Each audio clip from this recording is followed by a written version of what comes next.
You're over 50. The periods are long gone, the hot flashes have mostly faded, and you probably thought you were finally on the other side of it. Done. But now there's a new kind of exhaustion setting in.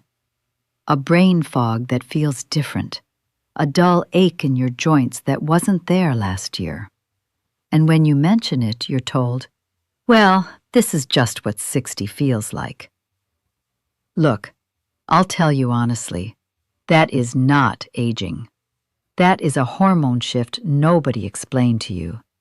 It feels like you're missing a piece of the puzzle, because you are.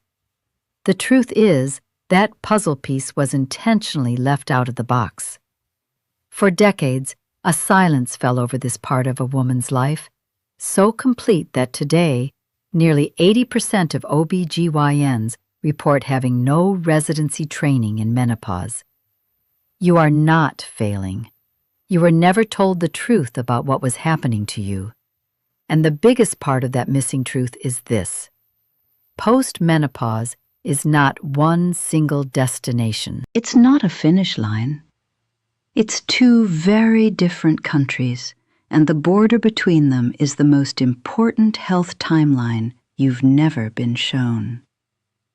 The moment your last period ended, your body's main estrogen, estradiol, didn't just decline, it fell off a cliff. A 95% drop that nobody ever sat you down to explain. They told you the hormonal storm was over. The reality is, an invisible, more dangerous one was just beginning. And understanding whether you are in the early phase of that storm or the late one will change how you see the next 30 years of your health. That's the timeline they never gave you, and I'm going to show it to you now. This silence didn't happen by accident. It has a start date.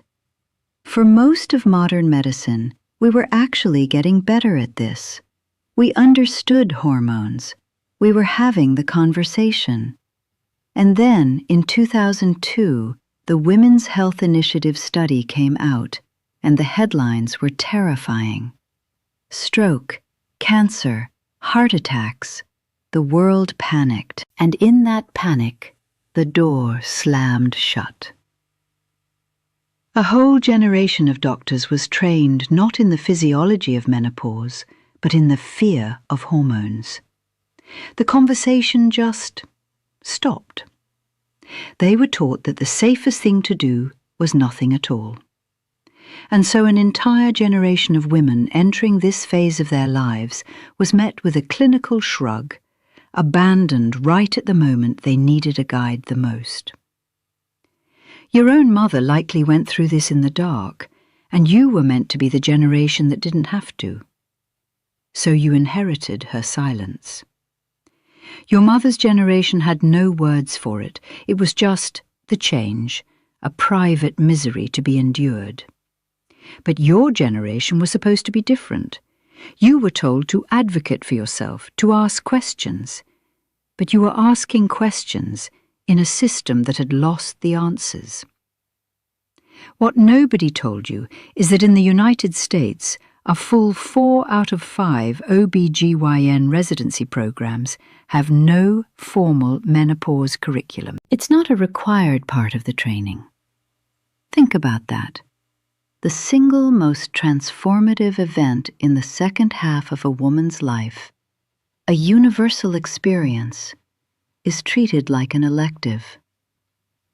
So when you felt dismissed, when you felt like you weren't being heard, you weren't imagining it. You were speaking a language your doctor was never taught. In 30 years of practice, I have seen this exact pattern thousands of times. A woman comes in, sits right where you are, and she tells me she feels like a stranger in her own body. She's doing all the right things, and it's still not working. She's been told it's stress, it's depression, it's just her age. And she's been handed a prescription for an antidepressant or a sleeping pill. Because when you don't have the training to address the root cause, you are left only with tools to mask the symptoms. But the exhaustion, the joint pain, the fog, these are not antidepressant deficiencies. They are signals. And what was lost in the silence wasn't just your comfort or your sanity. It was time. A specific biological window of opportunity that once it closes, changes the entire map of your future health. So let's be very clear about who the players are in this story. On one side, you have a medical education system that, after 2002, all but stopped teaching this. I'm not guessing. The average medical resident in the US gets fewer than 5 hours of menopause education, total. Into that vacuum of knowledge stepped another player, the wellness industry. It's now a $600 billion global market that is more than happy to sell you a solution. They sold you collagen for your skin, biotin for your hair, and 100 different supplements for hormone balance. They didn't sell you a clinical strategy to protect your bones or your heart for the next 30 years. They sold you expensive symptom management because the silence had created the perfect customer. A woman who thinks it's her fault and is willing to pay anything to fix it. And on the other side of this, there is you. There are millions of women sitting with these symptoms, blaming themselves. I had a patient just last month, a woman of 58, who came to me because she was terrified of getting her mother's stooped posture. She was doing everything she was told: yoga, calcium, vitamin D. What she didn't know, what no one had ever explained, is that in the first 5 years after her final period, she had likely lost up to 20% of her entire bone mass. Silently. It happened while she was being sold creams for her face. Let me explain what is actually happening in your body. This isn't a personal failure. It's a clinical timeline. It's a clock that starts ticking the moment your periods are gone, and it measures something far more important than wrinkles. It measures a window of opportunity that was closing before you ever knew it was open. So let's talk about the engine under the hood. The reason everything feels different is because estrogen isn't just about periods and babies. That was the first and biggest oversimplification. Your body has estrogen receptors in over 400 different tissues: your brain, your bones, your blood vessels, your skin, your gut. When estradiol vanishes, it's like someone turned the lights off in 400 different rooms at once. And into that darkness, another hormone rises: cortisol, your stress hormone. Without estrogen to keep it in check, your body's stress response system, the HPA axis, goes haywire. It starts storing fat right in your belly, that specific, stubborn, visceral fat that feels so different. You're told it's stress, but it's not the stress you think it is. It's a system that has lost its balance, and we haven't even gotten to your brain yet. You are not crazy. You are not alone. The brain fog, the anxiety, that feeling of being a stranger to yourself, it's real. I went through this myself at 52, and I still remember the exact morning I stood at my own kitchen sink, staring out the window, and I felt a wave of anxiety so profound, so untethered to anything real, that it scared me. I was a doctor, and I didn't recognize what was happening to me. Estrogen is a master regulator of your brain's chemistry. It supports serotonin, your mood stabilizer, and dopamine, your motivation molecule. When it's gone, the entire chemical balance shifts. It can look and feel exactly like a primary psychiatric disorder. In 30 years of practice, I have seen this exact pattern thousands of times.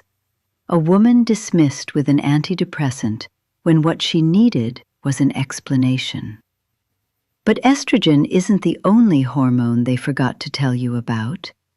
And then there's testosterone. Yes, testosterone. It's not just a male hormone. Women produce it, and you need it for energy, for muscle mass, for cognitive clarity, and for libido. And guess what? You lose about 50% of it by the time you're 50. It's a slow, steady drain that no one ever measures. It's almost never included on a standard panel for a woman complaining of fatigue. So now you have this perfect storm. Hundreds of estrogen receptors going dark, a stress system on high alert, a brain struggling with a new chemical reality, and an energy-driving hormone that's half gone. This isn't aging. It's a multi-system electrical failure. And the most critical part of this story, the part that determines everything that comes next, is that there is a window of time when this damage is not yet permanent. A clock was ticking. Now let me show you how to read it. Okay, let me lay out the timeline your doctor never gave you. Forget postmenopause as one place. Think of it as two entirely different countries with a heavily guarded border. The first is early postmenopause, roughly the first 5 to 10 years after your final period. This is the critical window. The second is late postmenopause, which is everything after that. They are not the same. In that early window, for example, as estrogen falls, your LDL cholesterol, the bad kind, can climb by as much as 15%. This isn't about the extra slice of cake. It's a fundamental shift in how your body manages lipids, happening silently, right when you think the storm is over. And that's just the beginning. The question is no longer if you are postmenopausal, but where on this new timeline you are standing right now. And it explains the exhaustion. You're told to get more sleep, but what they don't tell you is that the architecture of your sleep is being dismantled from the inside. Without estrogen, the amount of deep, restorative sleep, the kind that clears out inflammation and brain fog, can plummet. For many women, it's a reduction of over 50% in deep sleep quality. So you wake up feeling like you've been hit by a truck, even after 8 hours, because your body never reached the repair cycle. It's why your joints ache with a low-grade fire, and your brain feels full of cotton. You're not just tired, you are under-restored. And no sleeping pill will fix a broken sleep architecture. It was never about the quantity of sleep. It was about a quality you could no longer access. I had a patient, I'll call her Carol, who sat in this very chair last year. She was 57, a marathon runner, and she was in tears. She said, and I'll never forget it, "I feel like I'm disappearing inside a body I don't recognize. I eat perfectly, I run, and yet I'm gaining this hard, angry fat around my middle." I explained to her that without estrogen, her cells were becoming numb to insulin. Her body was screaming for energy, but her cells couldn't hear it. So her pancreas pumped out more and more insulin to compensate. And that flood of insulin is a powerful fat storage command. The moment I said, "Your body isn't broken, it's just speaking a hormonal language your diet can't understand," I watched 30 years of self-blame lift from her face. She wasn't failing. She was fighting a battle without the right intel. Now, let me explain what is actually happening in your body at a deeper level, because this goes far beyond fat and sleep. It's about your heart. It's about your bones. In the first 3 years of this early postmenopause window, the flexibility of your main arteries can decrease dramatically. Think of a soft, pliable hose becoming a stiff, brittle pipe. That change, driven by the loss of estrogen, is a direct precursor to high blood pressure and the buildup of plaque. It's the groundwork for a heart attack in 10 or 15 years, being laid right now, while you're being told this is just a normal part of getting older. It is not normal. It is a specific, measurable, and for a time, modifiable consequence of hormonal change. This is the entire point. This is the critical window theory in action. That 10-year mark after your final period is the turning point. The data we have showing that we can protect bones and hearts is strongest for women who start therapy inside that window. The famous WHI study that terrified an entire generation of doctors and women? The average age of the women in that study was 63. The majority were already in late postmenopause. They were studying the risks of starting hormones in a body that had already undergone a decade of silent damage. They completely missed the women standing where you might be right now, in the early phase when the window of prevention is still wide open. And understanding that changes absolutely everything. And this is the moment where the floor gives out. It's when you've done everything right. The clean diet, the punishing exercise, the 8 hours of sleep, and you step on the scale and it hasn't moved.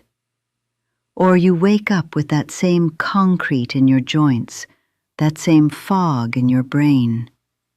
That's the turning point. It's the quiet, gut-wrenching realization that your willpower is irrelevant. You are pushing a boulder uphill in a landslide. It isn't your effort that's lacking. It's that the entire landscape has changed underneath you. And that ache in your soul? That is not aging.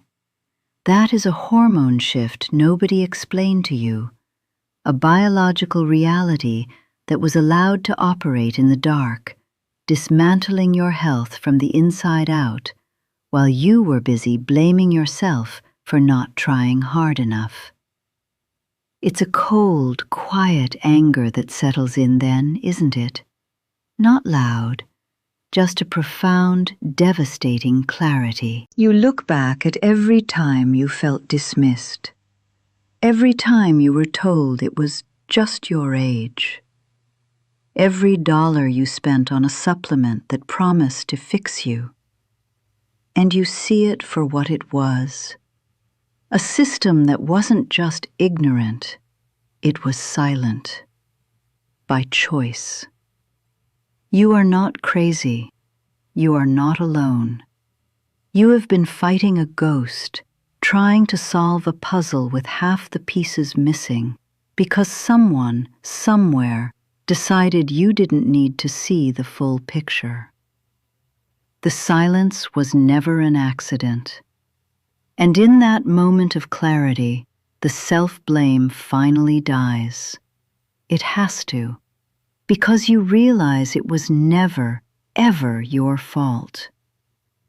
So you accept the silence. You decide this is just your life now. What happens next? In the immediate 1 to 3 years, the hot flashes you thought were ending might come roaring back, or just never leave. The sleep deprivation stops being an occasional problem and becomes a chronic state of being, eroding your mood, your patience, your ability to think clearly at work. It's like living with a low-grade fever all the time. The brain fog makes you second-guess yourself in conversations. The loss of libido, the irritability. It puts a quiet strain on the relationships you cherish most. And with every month that passes, the self-blame deepens. You become more convinced that this is a personal failure, that something is uniquely wrong with you, because no one is telling you otherwise. Then the timeline stretches out. In the next 3 to 10 years, that critical window we've been talking about, the damage becomes structural. Silently, inside your bones, the architecture is being hollowed out. Think of it like a beautiful building being eaten away by termites from the inside. It looks fine from the outside until the day it collapses. At the same time, the genitourinary syndrome of menopause, the dryness and discomfort that so many women are too ashamed to even mention, becomes a chronic, progressive condition. It does not get better on its own. It only gets worse. And the cognitive symptoms, the brain fog and memory lapses, start to calcify into patterns that begin to alarm not just you, but your family. And then, 10 to 30 years down the line, the bill for that silence comes due. An unexpected fall from a simple misstep leads to a fractured hip, and a diagnosis of osteoporosis you never saw coming. A diagnosis that 1 in 2 women over 50 will eventually receive. Cardiovascular disease, which was never on your radar, suddenly becomes the leading killer of women in your age group, taking the life you worked so hard to build. The risk for dementia rises because the neuroprotective hormone your brain depended on for decades was lost and never replaced. You realize, slowly and with a profound sense of loss, that you have spent decades suffering from the consequences of a silence that was always optional. And what about the psychological cost right now? The anxiety that hums under the surface of everything you do. It's not just you. Studies show that a full 70% of women report experiencing anxiety during this transition. Depression rates can double for women in perimenopause compared to when they were younger. You feel isolated, ashamed, as if you're the only one who can't seem to cope, while everyone around you is pretending to be fine. It is an epidemic of quiet suffering, born from the belief that this is a personal problem and not a physiological event.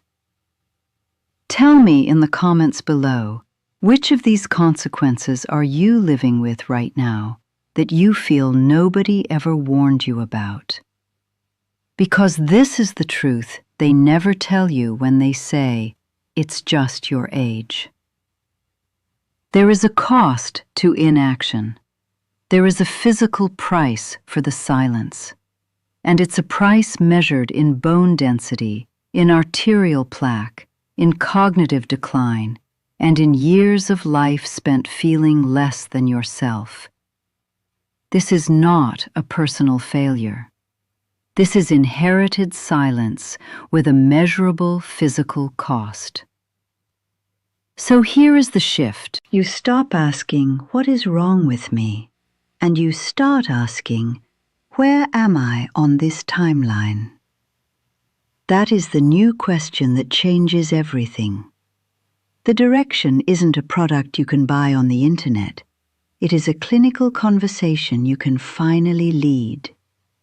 You stop chasing 1,000 different symptom fixes, and you start demanding one single unified strategy for your long-term health, based on your specific place in this new chronology. This is not a protocol. not a supplement, not a promise of restoration. It is a language.